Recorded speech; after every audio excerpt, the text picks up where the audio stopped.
के लिए तुम्हारी मदद कर सकता हूँ। दादाजी, आप बताएं कि मुझे क्या करना होगा।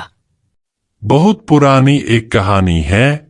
इस गांव के बारे में एक रहस्यमयी बात है जिसने इसे विशेष बना दिया था। गांव के जंगल के बीचों बीच स्थित एक जादुई तालाब है। लोगों के बीच इस तालाब को लेकर अनेक कहानियां प्रचलित हैं। कुछ कहते थे कि इसमें भगवान का वास है, तो कुछ इसे किसी साधु की तपस्या का परिणाम मानते थे। हालांकि सच्चाई क्या थी यह कोई नहीं जानता था। बस यह विश्वास था कि यह तालाब केवल जरूरतमंदों की मदद करता है और अभी तुम्हारी मदद सिर्फ वो जादुई तालाब ही कर सकती है। दादाजी, वो कैसे संभव है? जादुई तालाब मुझे कैसे मदद कर सकती है? भोलाराम, अभी तुम्हें सिर्फ जादुई तालाब ही मदद कर सकती है। मैं तो इतना ही बता सकता हूँ भोलाराम। मैंने सुना है कि तालाब केवल उन्हीं की मदद करता है जिनका दिल सच्चा और इरादे साफ होते हैं। तुम अपनी पत्नी के लिए उससे मदद मांग सकते हो। आप बोल रहे हैं तो मुझे यकीन है कि मेरी पत्नी ठीक हो सकती है। भोलाराम ने यह बात सुनी और तुरंत तय किया कि वह तालाब तक जाएगा। अगले दिन सूरज उगने से पहले ही भोलाराम जंगल के लिए निकल पड़ा। जंगल में जाने का रास्ता कठिन और डरावना था। बड़े बड़े पेड़, जंगली जानवरों की आवाजें और घने कंटीले झाड़ियों ने भोलाराम का रास्ता रोकने की कोशिश की, लेकिन उसने हिम्मत नहीं हारी।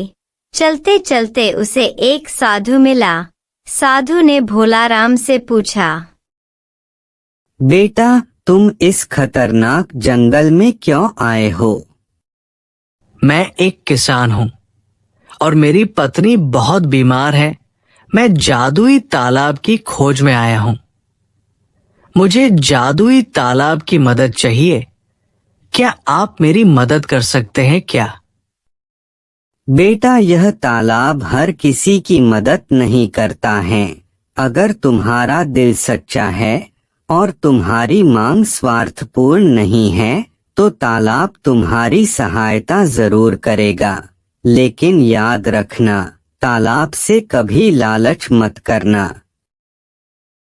भोलाराम ने साधु को प्रणाम किया और अपने सफर पर आगे बढ़ गया। वह जिज्ञासा में उस रास्ते पर चल पड़ा।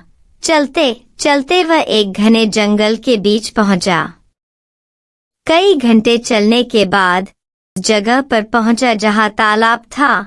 वह तालाब अद्भुत था।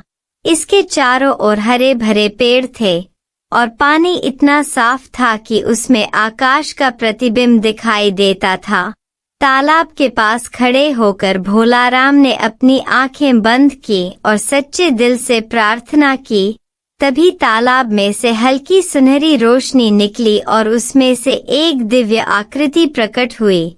आकृति ने मधुर आवाज में पूछा, तुम कौन हो और क्या चाहते हो? मैं एक साधारण किसान हूँ। मेरी पत्नी बहुत बीमार है और हमारे पास इलाज के पैसे नहीं हैं। मुझे आपकी मदद चाहिए।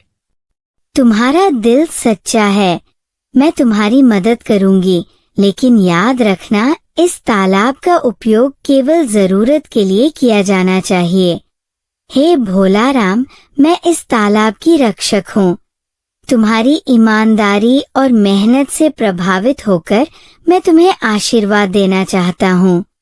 भोलाराम, तुम घर जाओ। तुम घर जाने के बाद तुम्हारी पत्नी ठीक हो चुकी होगी। भोलाराम ने शक्ति को धन्यवाद किया और अपने घर लौट आया। उसकी पत्नी ठीक हो चुकी थी। उसने अपनी पत्नी को पूरी कहानी सुनाई। वे दोनों बहुत खुश हुए। भोलाराम ने जादुई तालाब की बात गांव वालों से साझा नहीं की। वह नहीं चाहता था कि लालची लोग तालाब को दूषित करें। वह हर महीने तालाब पर जाता और शक्ति से मार्गदर्शन प्राप्त करता। शक्ति ने उसे सिखाया कि किस प्रकार से खेती को उन्नत बनाया जा सकता है। धीरे धीरे भोलाराम का खेत उपजाऊ बन गया और उसकी फसलें इतनी बढ़िया होने लगी कि पूरे गांव में उसकी चर्चा होने लगी। भोलाराम ने अपनी संपत्ति को केवल अपने परिवार के लिए नहीं रखा, उसने जरूरतमंदों की मदद करना शुरू किया जो किसान गरीबी और सूखे से जूझ रहे थे। भोलाराम ने उन्हें बीज और औजार उपलब्ध कराए।